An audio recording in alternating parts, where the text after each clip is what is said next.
Olha só, quando a gente fala da usina de Itaipu, logo lembra de geração de energia e do Grande Lago Artificial, não é? Mas a empresa tem até horto, gente, com plantas medicinais. Acompanhe então na reportagem de Felipe Barcelos. Pensar em Itaipu é pensar em projetos gigantescos, afinal, o tamanho da usina nos remete à grandiosidade das obras já realizadas por lá. Mas é justamente em Itaipu que um projeto delicado vem ganhando cada vez mais espaço: um horto de plantas medicinais. O foco principal aqui do horto, né, ele é a conservação dessas espécies.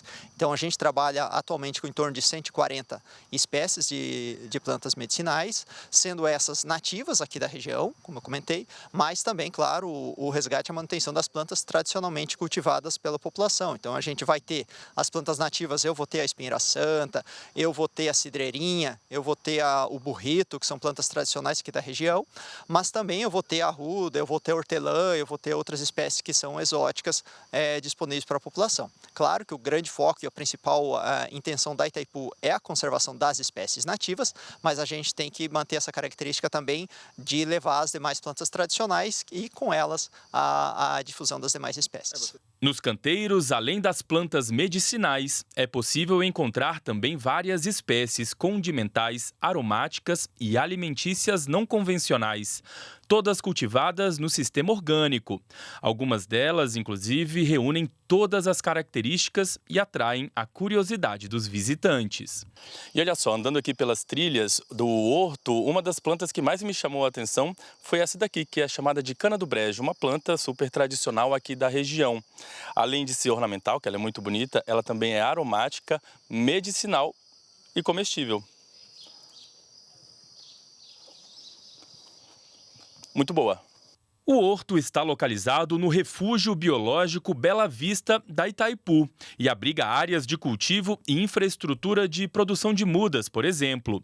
Em 2022, foram distribuídas quase 14 mil mudas a prefeituras, instituições filantrópicas, instituições de ensino e produtores rurais. E o objetivo é aumentar esses números. Hoje, o trabalho é muito focado na questão da capacitação da população em geral, seja organizações que trabalham com plantas medicinais, sejam escolas primárias, escolas de ensino médio e universidades também, então seja a visitação de universidades, a visitação técnica aqui no espaço, quanto os trabalhos acadêmicos. E o futuro do espaço é essa ampliação, inclusive para a recepção de mais visitas técnicas que a gente tem aqui no espaço, e a distribuição das espécies. Então, não necessariamente a gente vai fornecer toda a quantidade de mudas que uma organização necessite, ou que um agricultor necessite, mas fornecer mudas de qualidade, de matrizes, de acessos diferenciados para que eles possam fazer as multiplicações em suas propriedades.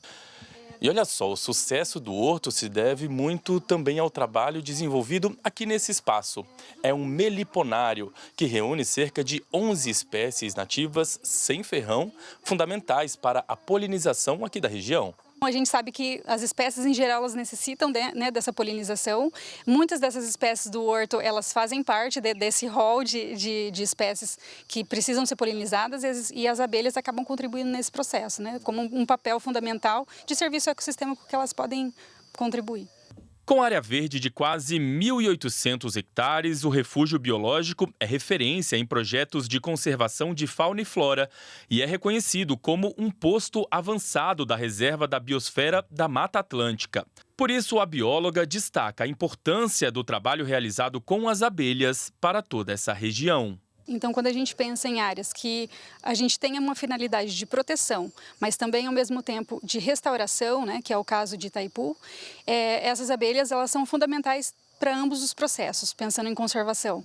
Então, elas contribuem para a polinização das espécies, desenvolvimento dessas espécies, produção de sementes. Então, isso também contribui para a manutenção das espécies ao longo do tempo nessas áreas.